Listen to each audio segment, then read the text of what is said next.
a video I've thought about doing for years, and I never actually thought I'd end up doing it. I've gotten a few requests though lately to do it, so I'm gonna do it. I don't even know what to call this. This is kind of like a best book review kind of thing. You guys all know I love to read. I've been reading ever since I was 4. I've read a lot of books over the years, and I've gotten a lot of requests to know what kind of books I like to read. Let me put this as a disclaimer. The books I like to read are not books most people would probably like to read, but I have collected books that over the years I have read, so hopefully there's something for everybody. So we're just gonna get right to it. I have picked 10 of my favorite books that I've ever read in my entire life, and we're gonna start. The first book, how can a child not love Harry Potter? By the time I was 8, I had read the first 5 Harry Potters, and I loved it. I've read the series over 17 times now, I bet. Not like chronologically, but each book I've probably read 7 times. And I'm to the point where I can open up to a random page and start reading and know where I am and don't need context. I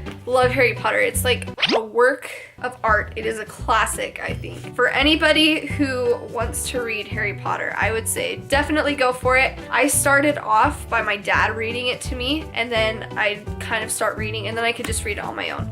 It's a great read. It's a book that I don't think ever gets old. For me, like, I know it's a good book if I want to go back and reread it again. If it's a book that I read it and I was like, yeah, that was good, I don't think I'd ever read it again, then it probably wasn't that good of a book. Maybe that's just me. What are you guys like? Do you reread books? I guess it's kind of like movies. Do you rewatch movies that you liked? This next book, I think I read when I was in 2nd or 3rd grade. There's 3 books, I believe. It's called Floors. Chad has read all 3. I just read the first one. At the time, I loved it. Looking back on it, I don't like it that much. And if I can remember what it's about, I think it's a little boy who lives in a wacky hotel, and he goes on adventures in an elevator. I should have reread about the plot lines coming up to this, but there's just a lot of mysteries in this hotel, and it's kind of like a mystery novel kind of thing. So it's very for little kids. And look, the words are not that big, and it's really not that long. So if you're looking for a short read that's entertaining, this might be the book for you. It's by Patrick Carmen. Again, look, I thought this is super cute. So there's 3 books in the series, and the first one, level 1. And then the second one, level 2. And then the third one, you guessed it, level 3. Great book. This book, I believe I read when I was in 3rd grade. It's called The Candy Shop War, and this is actually a book that's super fun. I don't read books like this anymore, but if I were, I would love this book. Look. Oh, I did my A's like this even back then. I read this a long time ago and I wrote my name in it. I wrote my name in all my books, so my little siblings wouldn't steal them. When I was little, I was like, when all my siblings get older, they're gonna steal my books. And now I'm glad I wrote my name in them, so I remember which ones are mine. So this is about, I think, 4 friends that meet a candy lady, and there's magic candy involved, and super cool powers. The second one I actually think was a lot more entertaining than the first one, so there is a sequel to it. And honestly, if you are a teenager and you're like, hey, I don't wanna read that book, read it. There are so many fun things about this book. Again, I would read it if I still had time to read.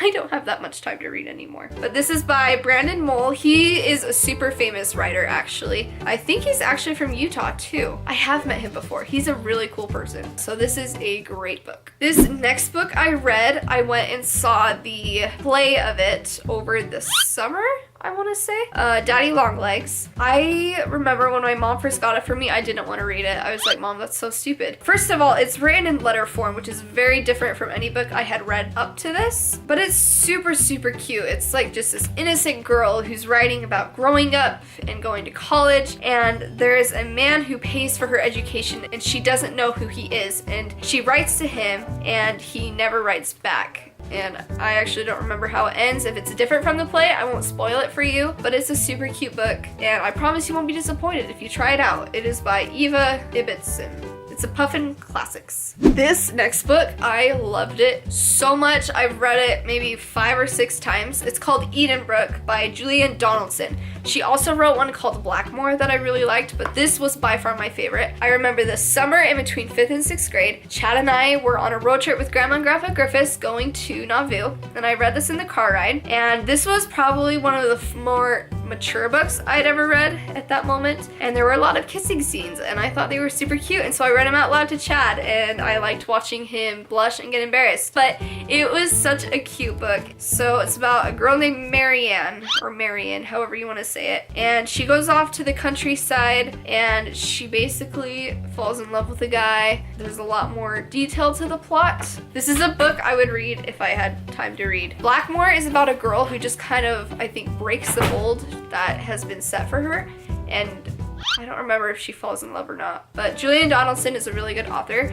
If you're looking for like a romantic novel, this is for sure the one to read. It's so good. This next book, you either love it or you hate it. I don't feel like there's any in between. This is Dracula. I read it when I was in 7th grade, and I love the cover of the book. I have a couple books like this. Like, I have a Pride and Prejudice book that's like this that I'm lending to my friend. And like the cover, I don't know what it's made out of. It's not rubber. It's really cool. But this book, oh, also, the pages are black on the outside. This book, you've obviously heard of Transylvania and Dracula, and this book is written in letter form, so it's like Daddy Long Legs, so that's why a lot of people don't like it, because there's not exactly a plot line to it, but it's really interesting because they do tell a story throughout letters written by different people. If you like books that are kind of in that format of letters, like lots of interactions between characters, then this might be it for you. I used to underline a lot of things in my books. I don't know what I would possibly highlight in this. Why not advance science in its most difficult and vital aspect, the knowledge of the brain? I highlighted. Whoa, I just saw another one.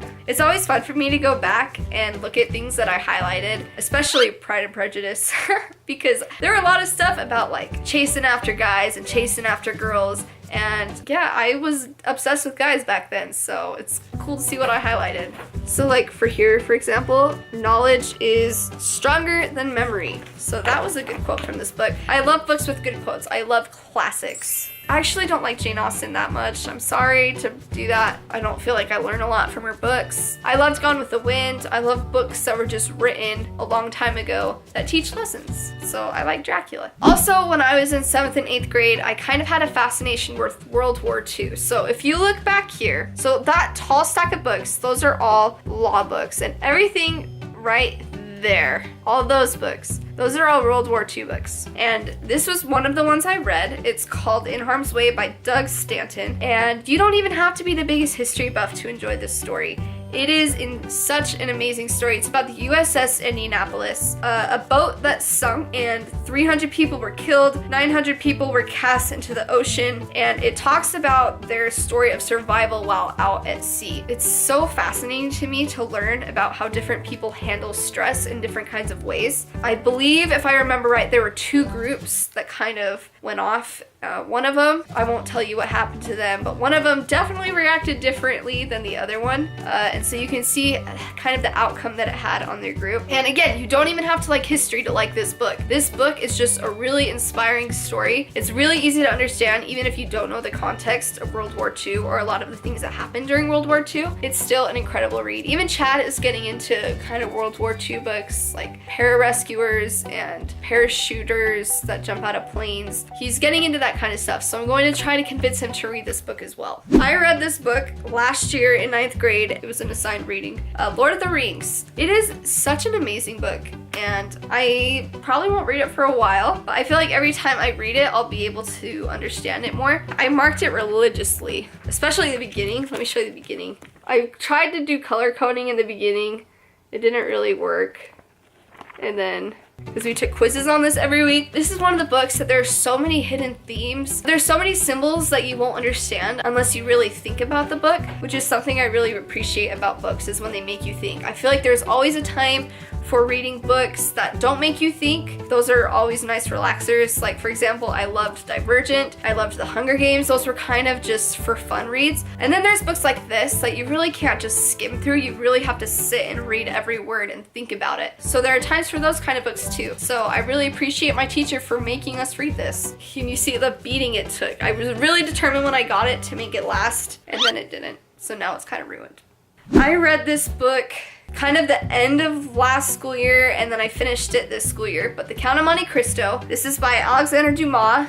He wrote a couple other books like The Three Musketeers. I didn't like The Three Musketeers that much. He also wrote The Man in the Iron Mask, I believe, and I started that, and I'm so sorry. It literally mentally pains me to not finish a book that I started, but I got halfway through The Man in the Iron Mask and I could not finish it, so I just threw the book away so I wouldn't have to look at it and be reminded of my failure that I didn't finish reading a book. I think this is one of his better works. There's still parts in it that kind of drag. Actually, compared to other classics, this book really isn't that hard to understand. You just have to be able to get through really long parts that don't seem to have anything to do with anything. The words are a lot smaller, as you can tell. Bit over 800 pages. There were a lot of really good stories though that I learned from this book. It's about a man who is unjustly sent to prison, and then he leaves prison and he's basically on this quest for revenge, and you kind of see what that does to him, what it does to the people he loves, the people he hates. It's really insightful actually about the human race. So it is a great read. I think there are easier versions than the actual classic. So I know Abby read an easier version of it that was a lot shorter. So they also have those available too. But this for sure is an amazing book. We read it again senior year. I wanted to read it beforehand so I already knew what happened, so I'd be able to understand it better my senior year. And then finally, my favorite book of all time I have saved for last. I read this book in 9th grade. My teacher, who's like my second father, he told me about this book and I read it. It's called The Devil's Advocate by Taylor Caldwell. There are multiple Devil's Advocates, so don't be confused. But this was the first fiction book I had read in a really long time when he gave this to me. The front picture is a little bit not accurate actually to the book. I don't know who the people on the front picture are. I don't remember them in the book. But it is about kind of a theoretical what would happen if America's government failed and became corrupt. It was incredible. It was inspiring. I would read it again in a heartbeat. I plan on reading it again. I've already read it 2 or 3 times. But if you really want books that make you think, or even this book is super entertaining actually. It has a great story. There's action, thrill, love, betrayal. Like, it's great. So I would definitely recommend this to anyone who's looking for a novel. So this was definitely a different kind of video than videos that I do. I'm not planning on doing videos like this all the time. If you liked it though, give this video a big thumbs up. Comment down below what your favorite book of all time is. And I hated that question growing up because I didn't have a favorite book. So what are some of your favorite books then, if that question is too hard for you? Thank you guys all so much for watching, and we will see you next time.